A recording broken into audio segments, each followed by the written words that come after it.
So I'm Roger Smock with NCDOT's BeRailSafe, and we're going to speak today about, where's my clicker? It works.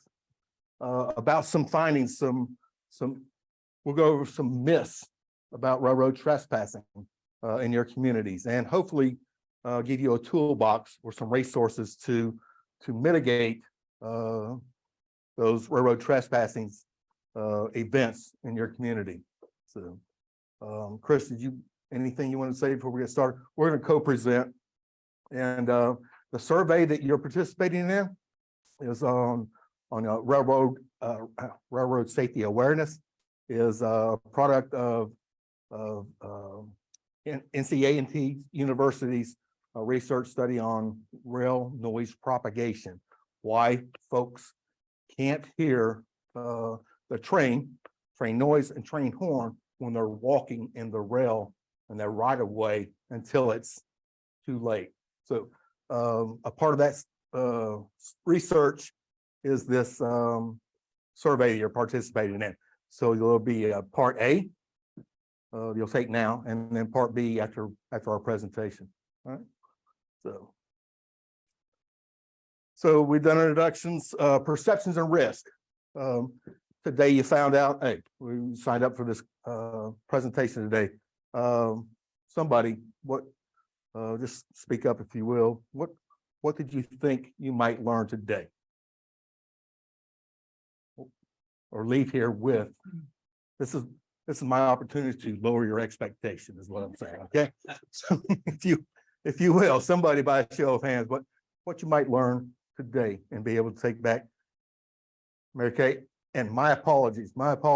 I meant to recognize have an elected official here today who is the best supporter of rail safety there is, and has been the great leadership in Greensboro and Greensboro's police department, Mary Kay. So thank you for being here. I could ways to educate the public. I know we have quite a few ways, but any ideas that I can take back to the community would be amazing. And how to relay to them how dangerous it is. We do it all the time, but sometimes it just doesn't work through. And we will provide some evidence of that as well. Yes, to take some tools back. So thank you all for being here. We'll get started. We're going to also cover some data that from a 4-year railroad trespass research project funded by NCDOT's Research and Development, and that was a product of ITRI at NC State. We'll have a couple case study examples and resources, toolbox, some resources for you to find ways to or best practices to mitigate trespassing in the short term and long term. All right. So our goals today here, and I'm not going to read these, you all can read, is to better inform you. So you'll have takeaway, what I just spoke about, better inform you as stakeholders, and you take this back to your peers to think about the epidemic of trespassing and mitigating this short term and long term. All right, we want to close the gap. So what is the railroad right of way? It's not as, it was here before our highways, right? So our highways cross this private property called the railroad, right? The railroad right of way. It's generally somewhere from 30 to as much as 200 feet wide, that railroad right of way. Think of the railroad industry in your community as the largest business in your community. Not the largest employer, but as a footprint, as the largest business that travels through your community. Several miles long, 30, 50, 100 feet wide. And that is an industrial environment. It's not made for walking, taking shortcuts, etc. Right? So that land is owned by and controlled by the railroad. All right. Who's walking on the railroad? Some of our research shows that you can see these videos here. Are they all three running? All right. So the research we did at 11 hotspots throughout the state over a 4-year period, we did with thermal cameras recording trespass activity at known hotspots. As you'll see, the activity right here is that this is in Elon. This is in Raleigh at name of the park there. Yeah, Pullen Park. And then you'll see this gentleman over here approaching a stop train. Gets up on the walkway, crosses over. These students at Elon are actually walking through and climbing over a fence. So deterrence, whether they're trespass sign, the steep embankments, et cetera, do little to deter these folks. This is from here off of Washington Street here in Greensboro. Some video of what you think is just some children out playing, but what our data showed is that during this research is that this is an entire family, right, getting from A to B, right, using the shortcut. Welcome, ma'am. Thank you for joining us. All right, using the railroad as a shortcut to get their family with a child in a stroller from A to B, the quickest way that they can. This gentleman comes up to the cross or to the railroad right of way with a small child. You can see this in the back. Small child, he leaves between the two rails while he carries his bicycle across, lays it down, and then he goes back to retrieve his child. This railroad train speeds through here are 79 miles per hour, right? So would he have had time to go back, grab that child, and get to safety? Probably not, right? So there are many diverse groups. Our research showed that differed from the FRA data, Federal Railroad Administration data, of those, the demographic that the FRA shows is those that are killed. They don't have research to show who's using that. It'd be a white male, 35 to 44 years old and impaired is the largest demographic. Our research showed that the users of this rail environment reflected those folks that lived either side of the track, within a mile or so of that environment, right? This is our FRA data for the entire United States about how many folks are being hurt or killed. Over 1,000 a year. About 600 last year, 609 if I'm at last count, were railroad trespassing deaths, and about as many are injured. Right, and it has also been on the rise. We'll show you another slide here with some better data, and this is also an underrepresented amount of activity and injuries that are taking place in the rail environment. So ITRI is also doing some research on the unreported to the FRA, unreported events and injuries of folks who are injured in a rail environment, whether that's playing, walking, taking a shortcut or whatever, and they suffer an injury in that rail environment and make it to a hospital for care.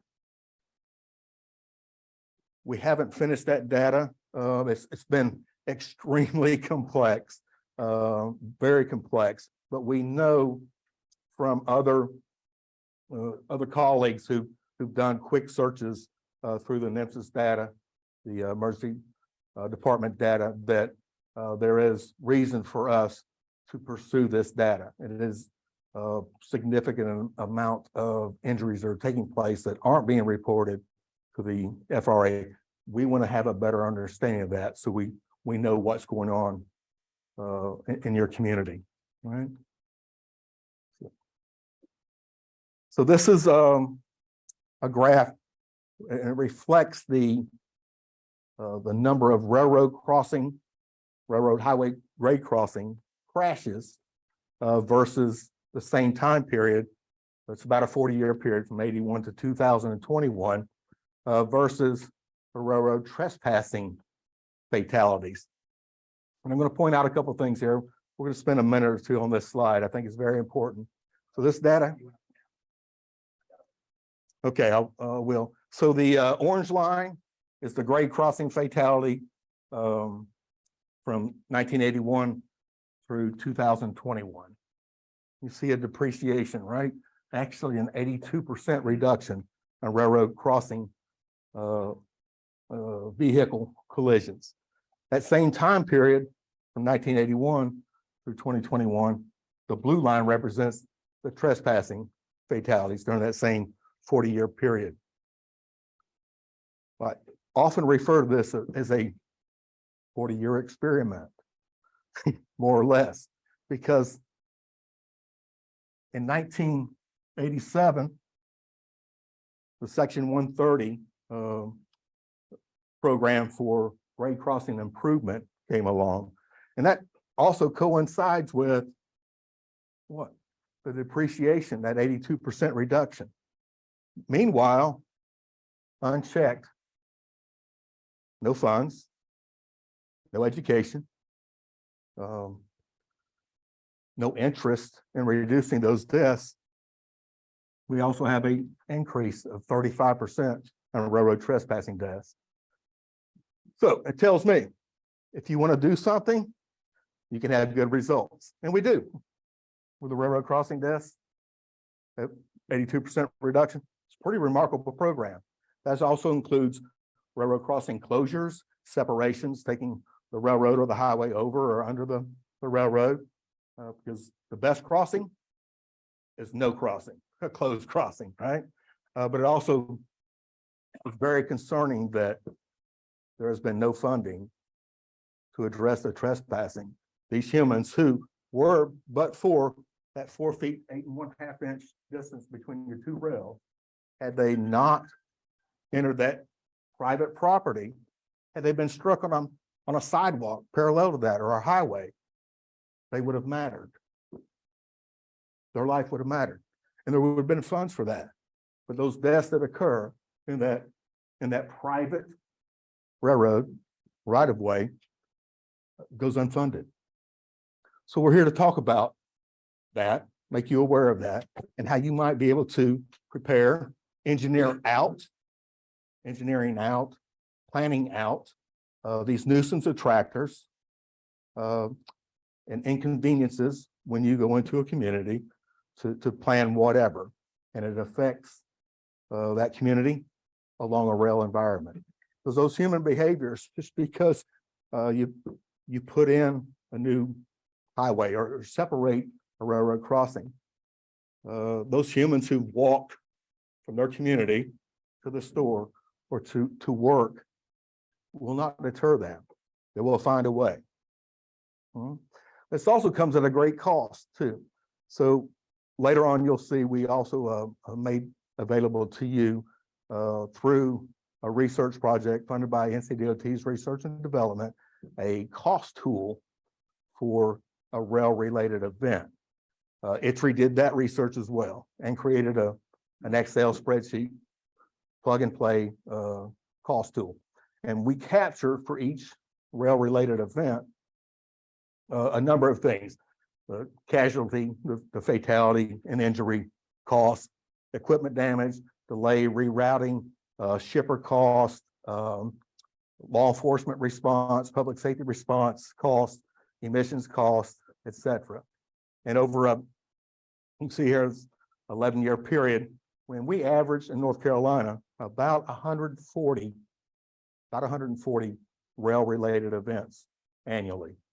But this total cost here for this 10-year period comes at, this is the 2022 dollars, is $3.3 billion. That's an economic impact or loss to North Carolina. So it comes at a cost, it comes at a human cost, it comes at a cost to the community, as far as that community is also stigmatized when somebody dies or is injured there. So the wellness factor of that community is also impacted. The quality of life has that negative stigma. So talk a little bit about perceptions and risk and got a little video to show you here, but you know, I've had people make crass remarks about, gosh, it's a self-correcting problem. You walk on the railroad, you get hit, you get killed, you don't walk on the railroad. Yeah. But this is not a victimless crime, right? But for a little bit of education or some awareness for our community, which that education is where? It's absent, it's nowhere. It's a rhetorical question. So it's not in grade school, it's not in driver's ed, health ed, it's not in public safety day when law enforcement and the fire come along with, showing the patrol car and the motorcycle and the K9, all right? That rail safety information is absent from the safety fabric of our nation, all right? So, but it's not a victimless crime. We have train crews, we have engineers from that locomotive that strikes that car, strikes that person walking on the tracks, knowing there's nothing they can do other than, the deed is done, right? And they're traumatized by that and suffer PTSD. We also have impact to this national network that our rail system is a part of. And unlike our highways, we don't have, law enforcement officers come up here and, hey, reroute traffic for a few hours, right? It is at a dead standstill until we're able to clear that up. So this is a video from Operation Lifesaver, about 2 minutes long.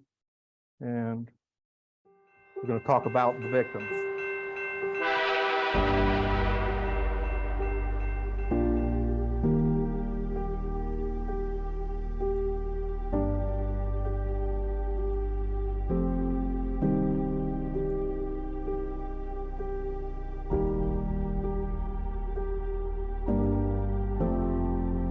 October 5th, 2014, my daughter was hit by a train. She was walking along the sides of the tracks, and it shattered her world. Our lives will never be the same without him. Every family portrait he's missing. We had to rearrange the dining room because of his empty seat at the table. The impact, you're not even thinking about the impact, you're just feeling about how empty you feel at that point in time.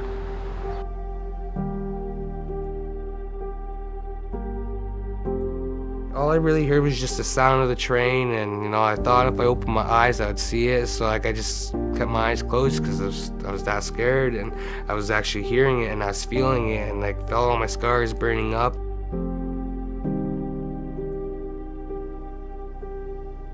J'ai passé plus de temps que je devrais à essayer de comprendre qu'est-ce qui est arrivé. Toutes les trois qui étaient sur le pont ne savaient pas qu'un train pourrait passer aussi vite qu'il est passé, puis sans s'en apercevoir.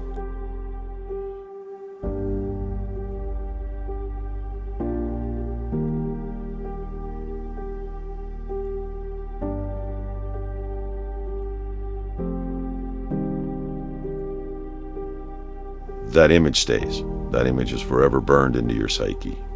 Over time, the image does fade, but it never goes away.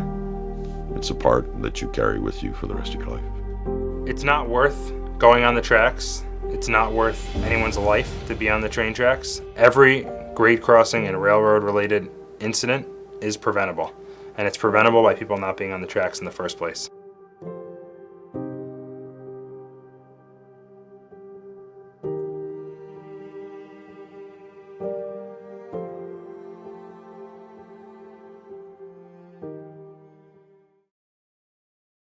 That's from Operation Lifesaver and Rail Safety Week. They released that a year or two ago. And Rail Safety Week, we have international level crossing awareness day. That's in June. That's an international event. Now up to 20 some countries that participate in that.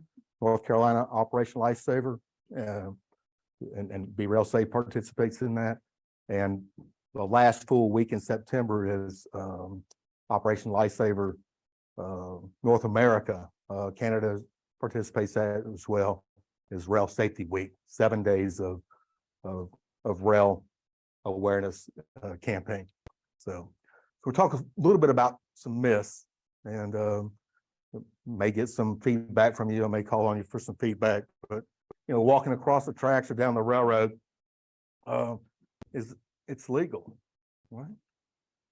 So how many of you found out today? Oh, all railroad property. There are over 700 railroads in the United States.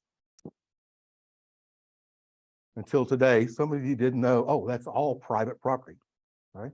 And the easement or the highway to cross that property, that private property, there's an easement.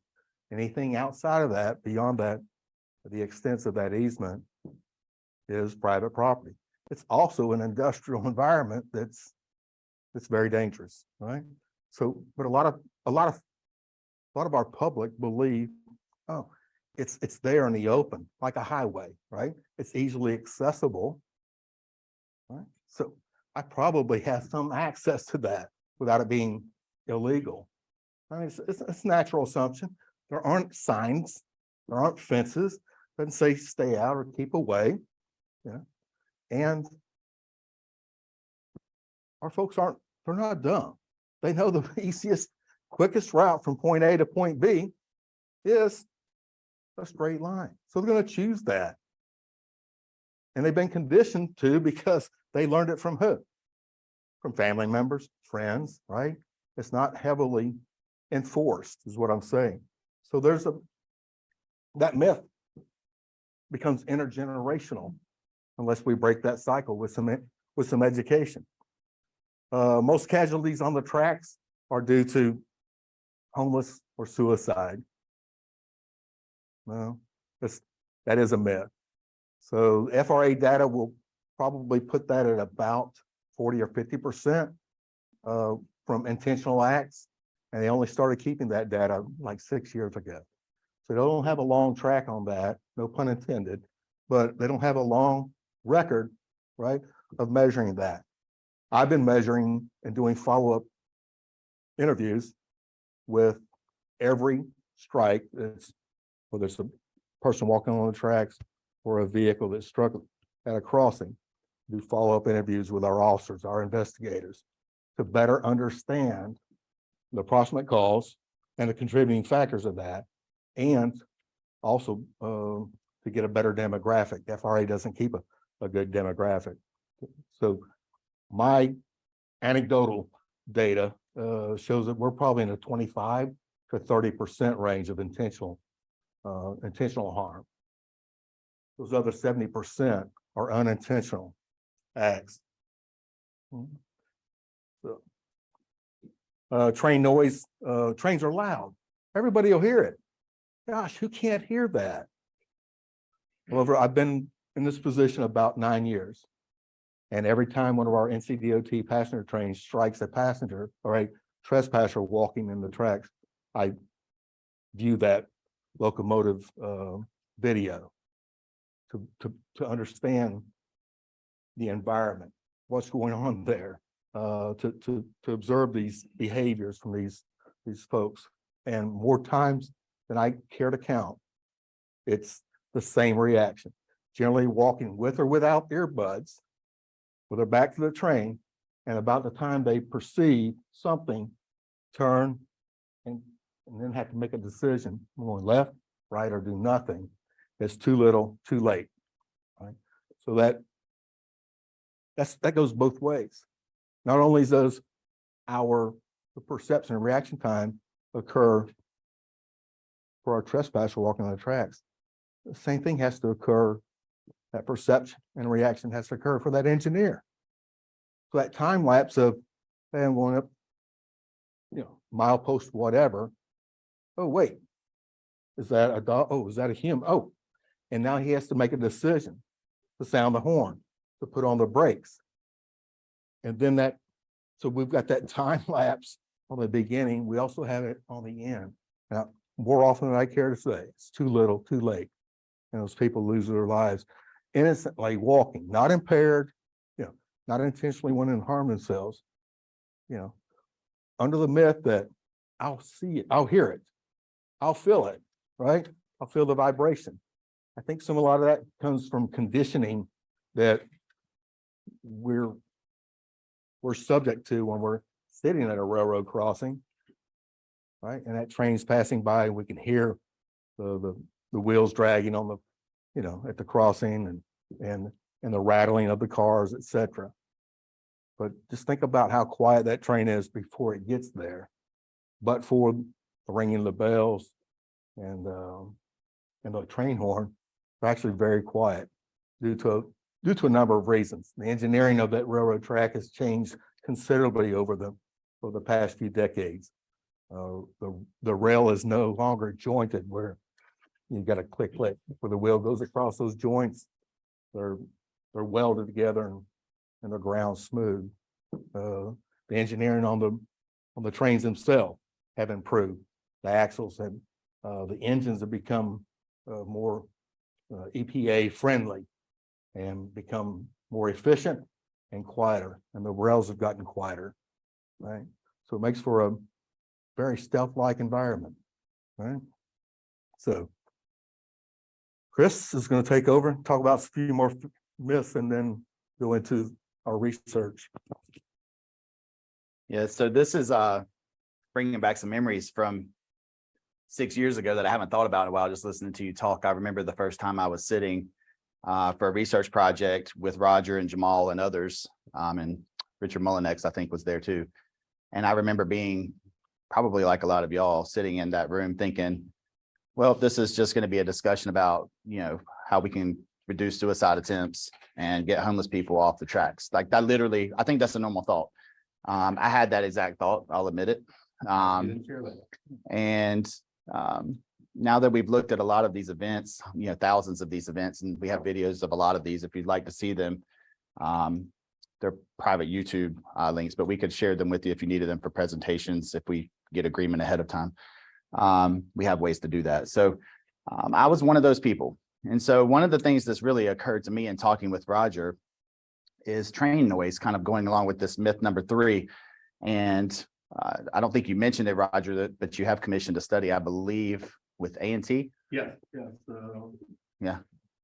Looking at rail noise propagation. University is, how many months are we? About 8 months in on our NCDOT Research and Development sponsored 2-year research on rail noise propagation. That's the academic speak for how does the sound travel, to it, and how does the human perceive that? Yeah, and that's ongoing right now. So I just wanted to make mention of that. There'll be some research coming out here, but these graphs kind of give a theoretical idea of what the noise would sound like as a person walking along the tracks. And so if you look at the orange and the blue lines here, the orange line represents the train whistle if you were to hold it down continuously over time as the train approached you at different speeds. The blue represents no whistle if the train is just coming down the tracks. So everybody kind of get the gist. So in reality, what would happen is it go from blue to orange as the horn was being blown at you, but you get the gist. And so we have some decibel levels here on the y-axis from 0 to 250 decibels. And then on the x-axis, we go from 400 feet to 0, which presumably would be the pedestrian walking along the tracks. So if you're a pedestrian walking on the tracks, okay, no earbuds in, you're just walking on the tracks, okay, and you're trying to hear what's going on.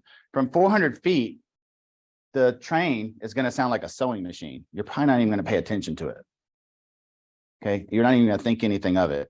If the train engineer happens to hear you and blows the whistle, or excuse me, blows the horn, it's going to sound like a baby crying. It might get your attention. Now imagine that it's moving and it's coming at you at some rate of speed, somewhere 20 miles per hour to 80 miles per hour. It makes a big difference how fast it's going, right? Okay, you have to perceive and react and make a decision. And so there's not a lot of time. So that myth of, well, I'll hear the train coming, you start adding other factors into it, earbuds, you're talking to someone, you're yelling at each other, playing around, whatever it is, you're dealing with kids, who knows? It's a challenging environment. You're in an industrial environment. There's lots of noise. It's not just a nice, quiet office environment. So myth number 4 is reaction times. We talk about speed, but there's also reaction. So if I hear or see a train, there's plenty of time to get out of the way. Not necessarily, right? It just depends on the factors. It's the same thing. Okay, the truth is you may not actually see the train until it's too late. So if we just use some basic engineering, we do this all the time in signal design. How long does it take for you to perceive that the light turned green from red? At least a second. Okay, so there's some perception time before you actually get started. Now you've perceived, you got to react. So there's another second to even just react and start pressing the gas pedal if you're driving a car, right? What's the same thing walking along the tracks? So you need to perceive and react. And then if you're standing in the middle of the track, you heard Roger allude to the tracks being a little more than 4 feet wide. Well, the train is 8 to 9 feet, I think, right? Yeah, about 11 feet, excuse me. And so if you're sitting in the middle of those tracks, you got to get 5, 6 feet out of the way. And, you know, PEDs, they don't exactly walk the fastest. Okay, you got to get started. So you're looking at 4 feet per second, about 1.1 seconds. So you need about 3.1 seconds to perceive, react, and get off the tracks. That's not insignificant when a train is coming at you. So we talk about the sound of the train, being able to react, but then there's the speed obviously plays into it. So the trains, they're not that fast because most of the trains we see are in urban environments, right? They're going slow. Okay, they're going across grade crossings. That's where we tend to see them. But that's not necessarily where you're walking along the tracks. That shortest path a lot of times is taking the train track through the woods, you know, to go get over to grandma's house or something like that. So the trains are not that fast. I have plenty of time. The truth is they can go as fast as 79 miles per hour. That's really fast. Okay, I don't typically see them going that fast, but they do. And they can take more than a mile to stop. So they're not stopping for you. I think most of us know that. Okay, there's a lot of momentum behind a train, a whole lot. A freight train is very heavy. So just here on a table here, just to give you some references, a train going 20 miles per hour, well, in that roughly 3 seconds of that perception reaction time, if we just use 3 seconds as a default, 20 miles per hour, in 3 seconds, it's going to go about 88 feet. But if it's going 79 or 80 miles per hour, in 3 seconds, it's going to cover 350 feet. That's really fast. It's going to be right on top of you before you even know it. So what does all that mean? Well, if you put it together, okay, because I'm a graphy kind of guy, some of you might not be, but if you put it together, right, you have the decibels on the y-axis, you have the distance on the x-axis, and you still have this train coming at this pedestrian. And think about it. These 7 stars here on the bottom represent the distances with certain miles per hour. So in that 3 seconds, you have 88 feet. Well, you have a long time between 400 to 80 feet to be able to react. But if that train is going even 50 miles per hour, which is not uncommon, okay, in a suburban type area between grade crossings, that's not uncommon. We're talking about, 220 feet. That thing is right behind you. That's less than a football field. It's not far away. It's going to be on top of you very quickly. But that's not the perception that people have when they think of a train. They think, and it's natural, it's human nature. We think we can get out of the way. It's not going to be a problem. I should be able to hear this thing. But in the reality, that's not necessarily the case. You want to do this one, Roger? This is Roger's case study. Okay, I'll just share with you, this is a case study of, I can't show our NCDOT train video, locomotive cab video, but this occurred not too long ago in Goldsboro. And this is dash cam video from a Domino's delivery person. This wanted to share with you this perception and reaction time and the travel speed of this train. So I just took a few clips from this. This is actually several slides long, but I'm just going to give you 2 or 3. So this is on December 30th, 2021, 8:57 p.m. Actually, a very warm night for North Carolina in December, 63 degrees. A little bit foggy. The air's damp. Chris alluded to earlier, all the environmental conditions that affect air. Air's a fluid, right? And the way noise travels, right? Sound travels. Great train crew says, hey, the victim appeared what? I think it says appeared out of the fog. The conductor is another witness. They were sounding the horn, right? The locomotive is 9 feet, 11 inches wide. The rail gauge is 4 feet, 8.5 inches wide. And the train horn by regulation is at 100 feet from the locomotive is regulated at 96 to 110 decibels. Don't know what it was that night, but at 100 feet, that's the regulation. So as you'll see right here, as again, this is just a clip from a much longer presentation. Our pedestrian is 74.9 feet from a locomotive that's traveling at 36 miles per hour, right? Perceives earlier, in a couple slides earlier, perceives, he makes the reaction, he makes this turn, and it actually takes him about 3/4 of a second to make the turn after he's already perceived and decided what he's going to do to get to safety. And he's got to get 7 or 8 feet away out of harm's way. And he's got only 1.38 seconds to do that, to impact, right? But so yeah, this is the area of impact, pedestrians walking here. And I meant to mention earlier, this is the Domino's restaurant right here. And our delivery person's driving out and coming over here to Royal Avenue. So does our pedestrian have enough time to make it to safety is the question. And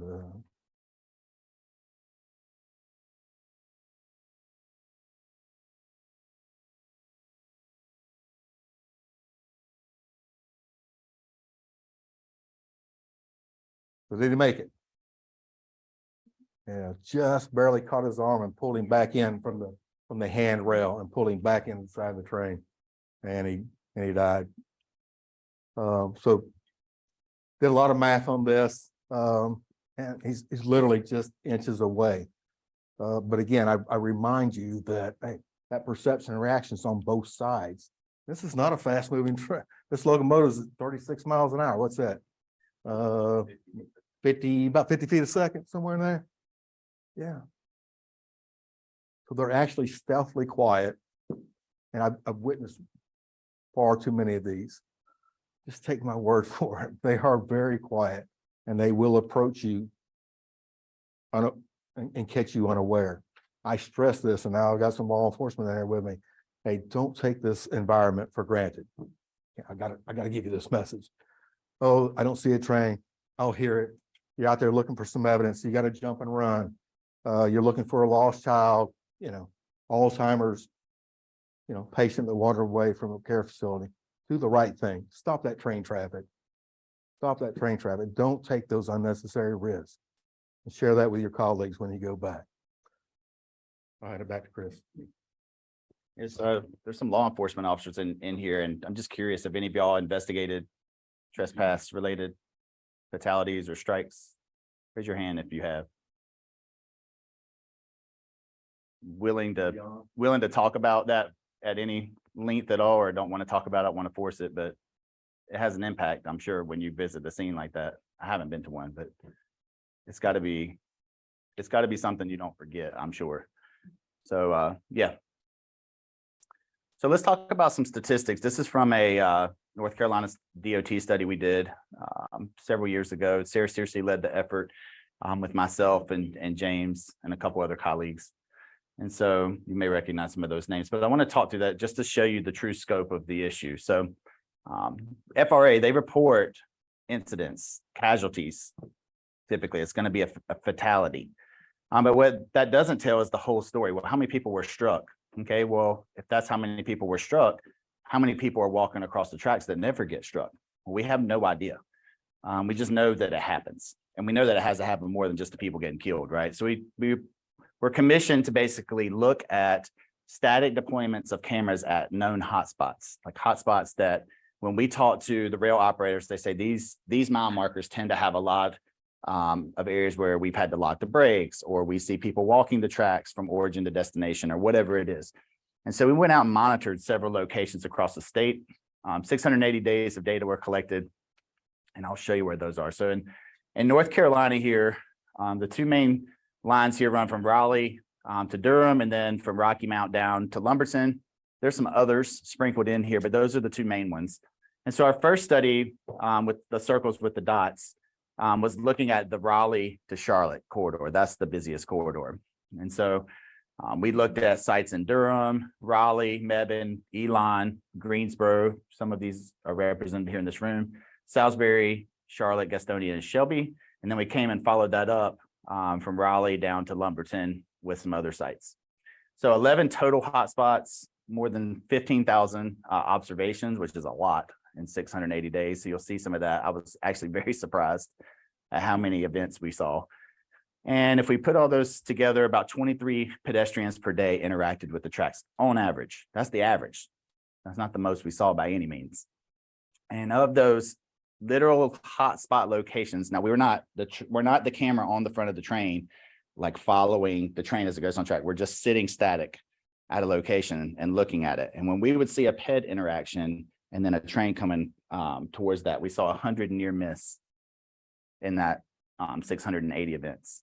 Now, a near miss, it was pretty conservative. We basically described that, were they somewhere within the right of way where basically the rock bed would be from one side to the other. That's still pretty close. Like, you don't want to be that close to a moving train. And most of those were single pedestrian events. So here's our 11 locations. You kind of get a sense of where most of the incidents were happening. Now, to be fair, Elon, for instance, we stayed at a whole lot longer because there was a treatment that was put in place. They put a large fence and extended that, and they wanted to see the effect of that fencing. But if you look at the black dots, that represents the average number of events per day that we were out there. So look at the black dots. And you can see here that Greensboro and Elon had our most pedestrian events per day. That's why we're here today, because this area has a lot of pedestrian train interaction. Greensboro PD knows this. Okay, they've been working on this issue for a while now, trying to educate people. The NCDOT is aware of it also, but they didn't know how many. Mebane, not too far away from here, had several incidents too, but you get a sense of what's going on in each of these individual sites. It's not insignificant. So kind of a cheesy slide here, but just to get the point across, time of day really doesn't matter for most sites. It's pretty even across the day. It's not a nighttime issue at most sites. It's not a midday issue. We saw activity happening pretty much any time of the day equally, except for Elon.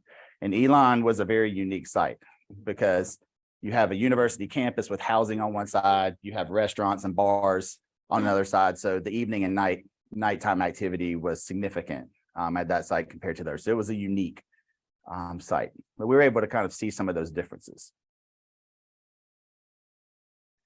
So I'm going to breeze through this slide, but I want to, or the next slide or two, but I want to make you aware that you probably don't have the means in your city, your town, to go out and put cameras and we have students, but have people look and see how many events are happening at what you think might be hotspots where you're looking for like goat trails or things like that. And you know that there's something going on probably, but you don't know how bad it might be.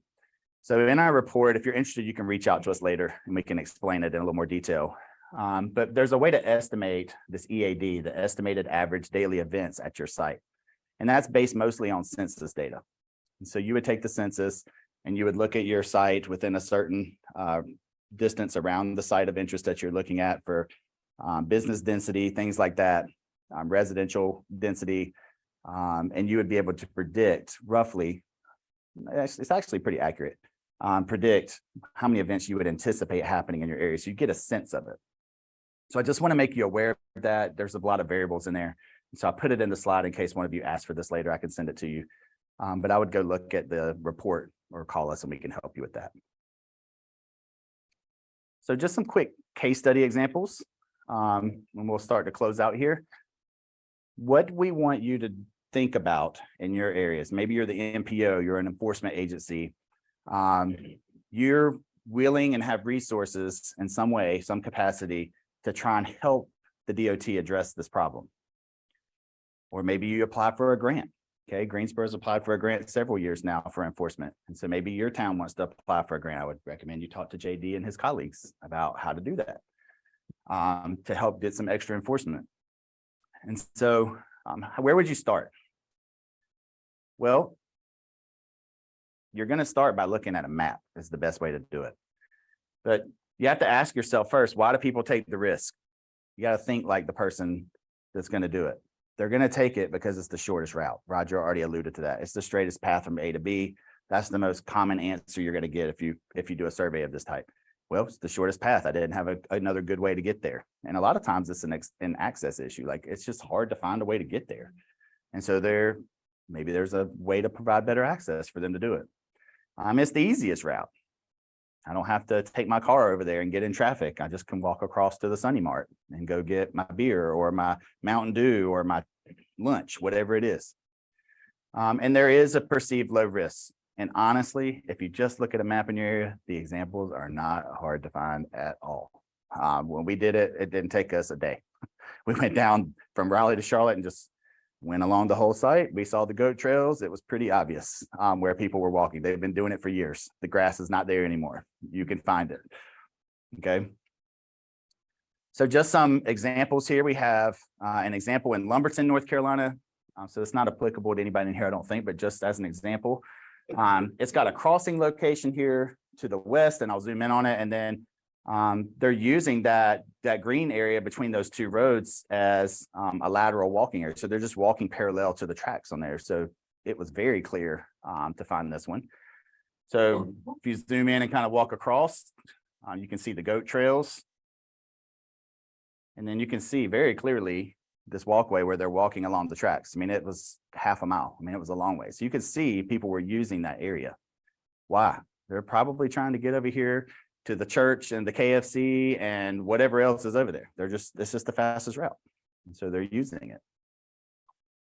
So just think about these. Do you have areas like this where these origins and destinations exist? So this is an example of poor planning. So shame on transportation engineers and planners for even allowing stuff like this to happen in zoning. Probably pretty good zoning, to be honest. It's probably been here forever. Okay, but this is just poor planning. Somebody wasn't thinking when they allowed this to happen. But the truth of the matter is these sites exist all over our state near a railroad track, where you have parking on one side for a restaurant or a business, and then people walk across the tracks to come to the business. That's not, and it's really hard to backtrack from something like that once you've given them that parking lot. You know, your only option you have there is to put something like fencing to redirect them. Okay, but recognize it. Okay, this is an issue in this area. Here's one near a campus. Okay, this happens to be NC State. We had a strike on NC State campus 2 years ago, maybe three. Yeah, so he even remembers it.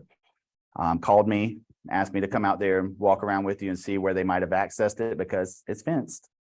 But man, when you walk the little parallel road on the backside there, you can see multiple locations where they had busted the fence or were jumping the fence. Why? It's the easiest way to get there. They can walk down the road and backside of campus, jump the fence, walk the tracks, get to their apartment complex, to Wendy's, whatever they want to get to. It's the fastest route. So people will try to find the best way. So here at NC State campus, you can obviously see we have a lot of activities going on the north side of the tracks especially, but even on the south side. To the west here is Gorman Street. And if you're familiar with Western Boulevard, Gorman Street, lots of places to eat. There's a giant housing area for students that was built there in the last probably 6 or 7 years. So this just happens to be an easy route for them. So this is not clear in this picture. It's pretty pixelated. But if you were to zoom in on Google Earth or Google Street, not Google Street, but Google Earth, you would clearly see as you went through that track, you would see that goat crossing. So we haven't actually studied this site, but I was like, well, I'm just kind of curious. If we use the model that I was telling you about earlier and grab some census data, how many events would we expect per day in this area? Not just at that one goat track, that one goat trail, but in this area of track, how many events would we expect per day? So we went in, grabbed the data from the census data, and we would estimate plus or minus 5 or 6 events that about 38 pedestrians are walking the tracks every day on that section going through NC State. But nobody look, I don't ever cross right there and look to my left and right for pedestrians. I just don't. Nobody even thinks it's happening, but it does. Recreational location here in Athens, Georgia. So this is a follow-on study we're doing with the Federal Railroad Administration. They want to look at some other states and see if we can help do some better prediction. And so in Athens here, they have a heavy recreational area. Well, I was one of those kids. Okay, if I was one of those teenagers that would take my four-wheeler out and ride it right down the tracks when I was a kid, not even thinking about it. In fact, the group I hunted with as a kid, we used it as the quick transportation. We put our four-wheelers on there and ride right down the tracks, not even like 50 miles an hour, guns on our backs, not even thinking twice about it. We didn't think anything of it, honestly. Active track. Well, this is an area that people are using for recreational purposes. You can see here clear trails along the side, probably not walking trails. They're probably motorbike trails, but I couldn't confirm that for sure. Right now, we haven't looked at the data yet. Okay, clear trails going around the other side. Looks like a parking area where people are coming over and parking and probably unloading their four-wheelers and things such as that to go goof around on Saturday and Sunday. Okay, so you can get a sense of kind of what the site looks like. These goat trails are really not hard to find. Like, they're pretty easy to find. Just go look around in your area. This was yours. You had it. I just pulled these up. I knew we'd have some High Point folks here. Yeah, this is MLK. Right there at the back of the church. You know that area well. And you can just through Google Earth, you can see the path there, right? To the back of the funeral home, I'm sorry. And of course, this is where one of our hotspot studies where we mounted our thermal cameras for several weeks in Greensboro, right here off of Washington. You can almost see the train station platform from this area. We've observed people just doing any type of recreation you can think of, up to and including yoga on the tracks. Just from what's the name of that place down there? Rush Time or something, I don't know, some fitness, right? Yeah. Basically, back at the track. Yeah. So, but they're easy to find. If you don't think you have them in your community, just take a few minutes to think about and just look at your community through Google Earth's satellite imagery. It won't take you but a few minutes to identify. Yeah. So you were alluding to some of the incidents. We have video of people taking wedding pictures. We've seen those before, right? We have video of people literally setting up Facebook Live or something, right? You can see their iPad, and then they have some other things, and they got their guitar and they're like recording a video. Like, we saw all kinds of good stuff. And then we saw a train coming at a guy that was crossing the tracks, stumbling. He happened to be stumbling, and he gets up, he tripped, I don't know how many times, a lot. And then, train comes rolling by about 3 feet away from him while he's laying down in the rock bed. It's crazy, the amount of activity that we see. All right, so I just want to close out real quick here, and then we'll open it up for some discussion here with a few resources. We want to make sure we don't just throw things at you to think about, but some things to come back to. So what can be done? We want you to be involved in future planning efforts. We want you to think about these things. If you happen to be an engineer, a planner, maybe working with the MPO, maybe you're a public servant that might work in your area, the mayor, the town council, when you see sites that are going to be developed near rail right away, keep this kind of thing in mind and think about what can we do to help prevent people from walking across the tracks. Don't be afraid to contact folks like Roger, Jamal with NCDOT. Roger is a good resource because he's here, and now you've put a face with a name if you didn't already know him, and I like harassing him anyway, so go for it. You can contact us and we'll help you harass them. But contact the folks in the neighborhood and law enforcement and get a sense of what's going on. Make sure people are aware if there's a problem. If there is a problem, ask for help. And then consider the treatments. Fencing is the go-to, but fencing is not a blanket solution. It's actually not that effective, I don't think. People can cut it, they hop over it. If you make it a little taller, it's a little better, right? But you probably don't want your urban area to have barbed wire on top of your fence, right? So they're going to figure out how to go around it or over it. There may be other possible treatments, and you should talk to them with the DOT and then get some help from the municipality to help figure out what to do. Of course, help with education. Okay, that's what we're here trying to do, is to help educate y'all, but help us help your communities. Help us educate. folks. And then edge enforcement campaigns are always a good idea. So if you can get with your local law enforcement agency and help, especially in areas where you know there's lots of activity going on, help get the word out, that's going to be a great help. We'll have Greensboro. I'll think about that later. Okay. And then happy to provide this to you. We'll send this out to you in a PDF format probably, so it'll send. But Operation Lifesaver, you saw several videos today. Most of those videos are from Operation Lifesaver. If you're doing a presentation and want to include something, or maybe you recognize there's going to be a safety problem and you want to use those videos, do that. A lot of the data that we grabbed for the graphs was from Rail Trespass Prevention's FRA website. And then of course, BeRailSafe.org, which Roger and Ayin are here representing, and there may be others. So that's also a resource.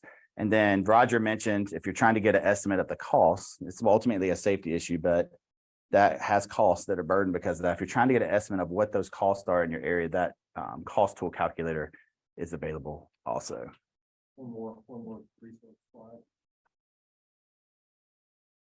You want to talk about this? This USDOT's VOPE USDOT VOPE Research Center has some great resources. They're kind of a repository for a lot of rail related things. And they also have a toolkit for trespass, and they have numerous other studies, case studies, examples around the United States. But so you can Google that, or we'll send you a copy of the PDF. But North Carolina, we have consistently for 10 plus years, about 18 to 22, somewhere in there, consistently railroad trespass deaths. We have about that many injuries. So some of these folks actually survive. Quality of life is not that good, but they actually survive. Not all, actually a little bit less than half. But so we're here just to share, make you aware, and think about your long-term planning, engineering out these attractors, what we can do in the edge enforcement arena, because it's hard to enforce something that we've never told folks about. And it's almost wrong. Like, hey, and we can't enforce our way out of this. We don't have enough law enforcement. We don't have enough courtroom space. And the judges don't want that. And a lot of these quote unquote trespassers don't have the means, right? To pay that fine, right? But we can do other things in your community. Think about, if you creating, get with your DA. Think about creating an alternative sentencing program. Hey, wrote you a warning ticket or a ticket for trespassing. Hey, create a alternative sentencing program. Go to our class for an hour, and all of you will be experts here at the end of the day, right? Attend the class and take that certificate back to the DA saying, hey, I've attended the class. I understand what trespassing is. I'm not going to do that again. And in place of a fine, a ticket, right? Time in court. Let's just think outside the box. Let's think about the quality of life for our communities. And again, engineering out these attractors when we go in long term to make, these are communities that live there. That's their, generations of folks living there. And we create food deserts because we zone things or pass ordinances in an office somewhere, but we don't live in that community, right? So let's do better. Just think about it. Just be aware as you make your planning or your enforcement actions that we think about that education before we think about that citation. All right. So, Chris, closing comment. I do want to open it up to a very, very successful edge enforcement program.